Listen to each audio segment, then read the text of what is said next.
Oi, amigas e amigos, tudo bem com vocês? Começando mais um vídeo por aqui no meu canal no YouTube. Eu sou Almeno Campos, jornalista esportivo daqui do Rio de Janeiro, faço transmissões para MS Web Rádio. E estou chegando por aqui para mais um vídeo para falar da vitória do São Paulo por 1-0 em cima do Flamengo. Jogo que aconteceu na noite deste sábado lá no Morumbi, em São Paulo. Jogo pela 21ª rodada do Brasileirão. Então, vou fazer uma breve análise do que aconteceu no jogo. E eu também vou falar de um ponto que eu vi muita gente no caso, muitos torcedores do Flamengo reclamando. O Tite, de fato, errou no planejamento para esse jogo? Era para o Tite entrar com os melhores jogadores, já que fez uma boa vantagem no jogo da última quarta-feira contra o Palmeiras pela Copa do Brasil? Enfim, vou falar sobre esse tema também, tá certo? Então já convido você a deixar o like no vídeo, se inscrever no canal, ativar o sininho das notificações, tá? Pois quando for postado um novo vídeo ou um short por aqui, você vai receber aquela notificação, tá certo? E claro, compartilhe esse vídeo com todo mundo, tá? Até para aquela pessoa que você não gosta, que você detesta, que você odeia, não tem nenhum problema. O importante é divulgar o meu trabalho, o meu canal aqui no YouTube. Agora eu estou na corrida para a gente alcançar a meta de 300 inscritos, tá bom? Me ajuda nessa? Então, muito obrigado, tá? Então vamos com tudo por aqui, vamos seguindo com o trabalho por aqui, tá certo? Muito bem, gente, ó. São Paulo venceu o Flamengo por 1-0. E um jogo que, assim, de uma forma geral, tá? Tecnicamente não foi aquele jogo vistoso, né? Não foi aquele jogo maravilhoso. Mas, assim, o São Paulo foi o merecedor da vitória, sim, tá? Até porque eu vi o São Paulo, quando tentou partir para o ataque, tentou atacar de uma forma melhor organizada do que o Flamengo. Além disso, o São Paulo também conseguiu anular o setor ofensivo do Flamengo. A parte defensiva do São Paulo foi muito bem na noite deste sábado, conseguindo anular os ataques do Flamengo. A gente pode falar que no primeiro tempo, né, o São Paulo foi melhor do que o Flamengo também, né? O São Paulo que teve mais a posse de bola e teve muito mais finalizações que o Flamengo no jogo deste sábado. No primeiro tempo, foram 7 finalizações do São Paulo contra apenas uma da equipe do Flamengo. E o São Paulo até já poderia abrir o placar no primeiro tempo, né? O São Paulo teve chegadas mais perigosas, teve uma finalização, por exemplo, do Lucas, né, que ele encarou a marcação do Davi Luiz, entrou na grande área do Flamengo, só que na hora de finalizar ele acabou perdendo o equilíbrio do corpo dele. E aí acabou que o chute foi rasteiro no canto direito, o goleiro Rossi fez a defesa com segurança, né? O Lucas acabou que não chutou da forma como ele gostaria, né? Teve um matamento do Caleri, né? Que ele foi tentar um voleio, cara. E obviamente que ele tentou pro gol, né? Só que acabou que virou um cruzamento pro Wellington Rato, que quase acabou marcando de cabeça. Então, assim, no primeiro tempo, São Paulo teve mais finalizações, chegou melhor ao ataque do que a equipe do Flamengo. Mas São Paulo só teve uma finalização na direção do gol defendido pelo Rossi. Aí vamos para o segundo tempo. Aí no segundo tempo, o Flamengo até teve mais finalizações do que o São Paulo. Foram 7 finalizações do Flamengo contra 4 da equipe do São Paulo. Só que vem aquele detalhe que eu falei antes, né? O Flamengo não foi bem organizado no setor ofensivo. A maioria das finalizações que o Flamengo teve no jogo, o Flamengo teve 8 finalizações no total na partida, uma no primeiro tempo, 7 no segundo tempo. E a maioria das finalizações foram de fora da área do São Paulo, foram de muito longe. Assim, foram finalizações que não deram nenhum perigo ao goleiro Rafael. Aliás, o Flamengo terminou o jogo sem dar um chute na direção do gol. Então isso reflete o que eu falei antes também. né? Acho que só teve assim duas finalizações que foram da entrada da área mesmo, né? Enfim, e só. O restante foram de muito longe, sem nenhum perigo para o goleiro Rafael do São Paulo. E como falei antes, o São Paulo ele só teve duas finalizações na direção do gol. Uma que foi no primeiro tempo, que foi a do Lucas, e a segunda, que foi na direção do gol do Rossi, acabou sendo o gol da vitória tricolor, que saiu aos 16 minutos do segundo tempo. Uma cobrança de escanteio pela direita. O Wellington Rato cobrou o escanteio. A bola foi até a entrada da pequena área do Flamengo e por lá apareceu o Caleri. Tocaram para o homem, né? Tocaram para o Caleri. A torcida do São Paulo canta aquela música, toca para o Caleri que é gol. Aí tocaram para o Caleri e ele fez o gol. E nessa cobrança de escanteio, aí vem um detalhe importante. O Caleri chegou primeiro para cabecear que o Davi Luiz. Aí o Davi Luiz, quando foi fazer aquela reação para cabecear, o Caleri já havia feito a cabeçada.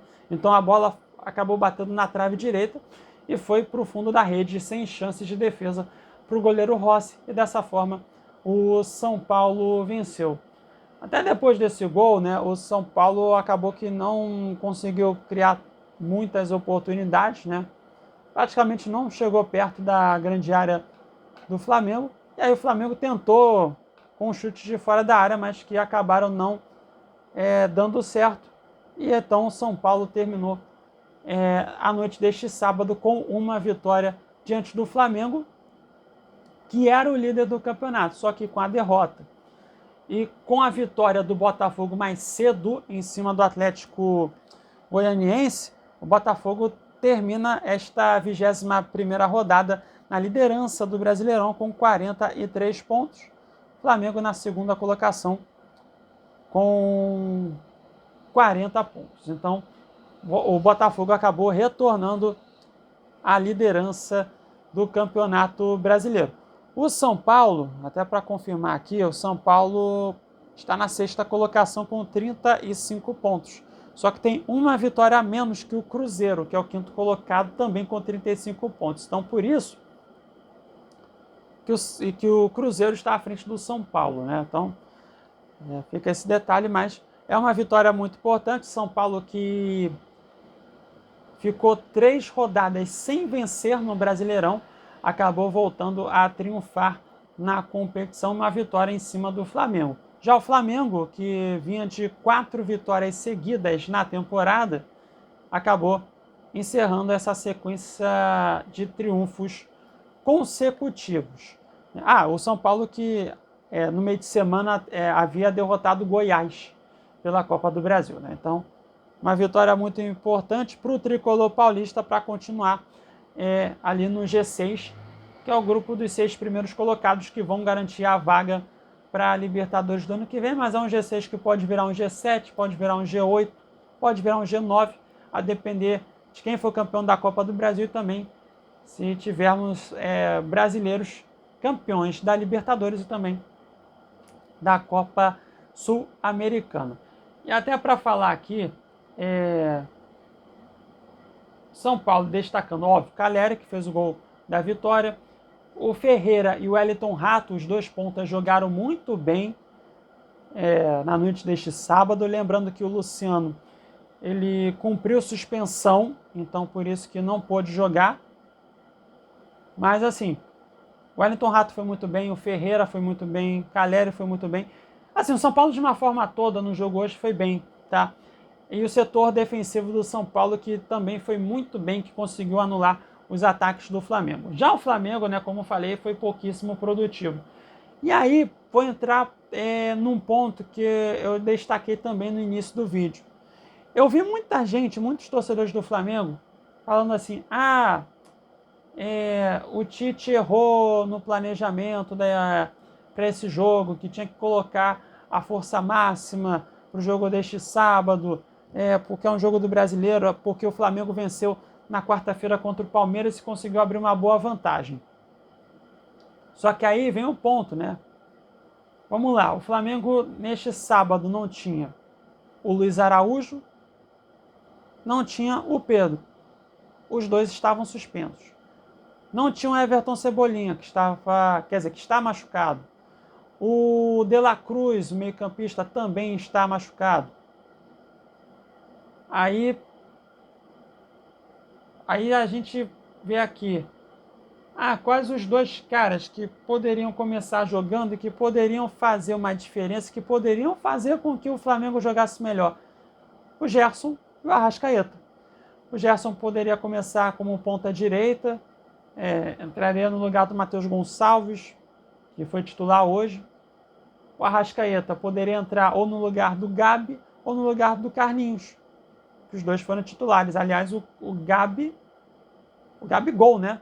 Que fez a função ali como segundo atacante, em alguns momentos como meia. Então, fica esse detalhe também. O Gabi fez muito bem essa função em 2022, né?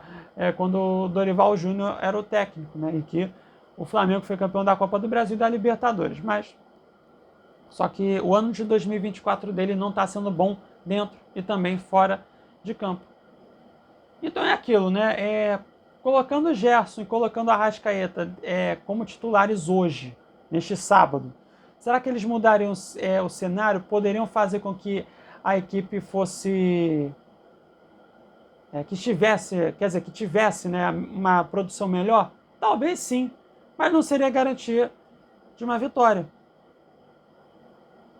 Então, uma coisa se tivesse o Luiz Araújo e se tivesse o Pedro, aí show, aí acho que aí todo mundo tinha que entrar ali, o Gerson, a Arrascaeta, o Luiz Araújo, o Pedro, aí beleza, aí eu concordaria em colocar mesmo todos eles, porque conseguiu construir uma boa vantagem diante do Palmeiras, tá? Só que não tinha o Luiz Araújo, não tinha Pedro, não tinha o De La Cruz, que estava machucado. Então, cara, o Tite colocou... o Tite colocou que eu poderia colocar mesmo, cara. Eu teria que colocar o Gerson e o Arrascaeta, sim, até concordo, mas não seria nenhuma garantia de que poderia realmente fazer com que o Flamengo vencesse o jogo hoje. Não seria nenhuma garantia, né? Então, é aquilo, gente, não dá para tirar o mérito do São Paulo, tá? Não dá para tirar o mérito do São Paulo. São Paulo tem um time bom. São Paulo tem um time bom. É uma das melhores equipes do Brasil. Está no G6 do Campeonato Brasileiro. Tem jogadores de qualidade. Então, é essa situação. E, cara, e assim, o São Paulo hoje venceu no detalhe. Essa aqui é a verdade, porque como é que foi o gol da vitória? Uma cobrança de escanteio pela direita. O Wellington Rato cobrou o escanteio. E aí o Caleri subiu primeiro para cabecear. O tempo de reação do Davi Luiz para tentar a cabeçada foi mais lento que a cabeçada do Caleri. Então o Flamengo acabou perdendo no detalhe, cara. Então, diante de todo esse cenário que eu falei, com as ausências de jogadores, seja por suspensão ou por lesão, mais que não teria assim, uma garantia de que se o Gerson e a Arrascaeta jogassem, começassem como titulares, que poderiam mudar o cenário. Ou vocês acham que o Eric Pulgar, se fosse titular, sei lá, ou no lugar do Léo Ortiz ou do Alan, o Pulgar faria a diferença hoje para o Flamengo? Muito provavelmente não. Aí você vai para as laterais. Indo para a lateral direita, perdão. Colocar o Wesley e colocar o Varela hoje, aí você vê qual que é o menos pior. Aí você vai para a lateral esquerda, o Vinha e o Ayrton Lucas. Eu particularmente prefiro o Vinha. Só que o Ayrton Lucas não é um lateral esquerdo ruim. Não, longe disso. O Flamengo tem dois laterais esquerdos muito bons, na minha opinião. Mas se começasse com o Ayrton Lucas, faria alguma diferença hoje no jogo? Muito provavelmente não. Aí muda a zaga. Assim, a zaga não vai, né, fazer a menor diferença, cara. Poderia ser ali o Fabrício Bruno ali no lugar do Davi Luiz. Se o Fabrício Bruno tivesse um tempo de reação mais lento do que o Caleri, seria gol também da mesma forma. Então, assim... então, cara, então eu vejo essa crucificação ali em cima do Tite hoje muito exagerada, sabe? Então, enfim. Só que é uma situação, né? O Flamengo sei lá, eu acho muito cedo isso, mas toda rodada ela é importante no Campeonato Brasileiro, seja a primeira rodada, seja a quinta rodada, o meio do Brasileirão ou a 38ª rodada. Mas são 3 pontos que, vamos lá, o Flamengo deixou de ganhar que podem fazer a diferença lá na frente, numa disputa de título. Pode ser, pode ser. Mas eu acho muito exagerada essa crucificação, todas essas críticas que estão fazendo em cima do Tite hoje, sabe? Eu acho muito exagerado. Então, é isso que eu tinha que falar do jogo entre São Paulo e Flamengo. Era isso que eu podia falar do que aconteceu na noite deste sábado. Então, as duas equipes que agora voltam suas atenções para a Copa do Brasil. O São Paulo que vai enfrentar o Goiás nesta quinta-feira, 8 horas da noite no horário de Brasília, lá no estádio Ailé Pinheiro, na Serrinha, em Goiânia. Jogo de volta das oitavas de final da Copa do Brasil. O São Paulo venceu o primeiro jogo por 2-0 no Morumbi. Então, o São Paulo, para avançar para as quartas de final, obviamente, tem que vencer, ou pode empatar, ou então pode até mesmo perder por um gol de diferença. Com esses cenários, o São Paulo avança para as quartas de final. O Flamengo vai enfrentar o Palmeiras na quarta-feira, 8 horas da noite, no horário de Brasília, lá no Allianz Parque, em São Paulo. E primeiro jogo, 2-0 para o Flamengo. Então a mesma situação do São Paulo. Então o Flamengo avança para as quartas de final, obviamente em caso de uma nova vitória, ou empate, ou então se perder por até um gol de diferença, tá certo? Então encerro o meu vídeo por aqui. Se você ficou comigo até o final, muito obrigado pela sua audiência. Deixa aquele like, se inscreva no canal, ativa o sininho das notificações e compartilha esse vídeo com todo mundo. Em breve volto com mais um vídeo por aqui, tá certo? Beijos e abraços a todos e até a próxima. Tchau, tchau.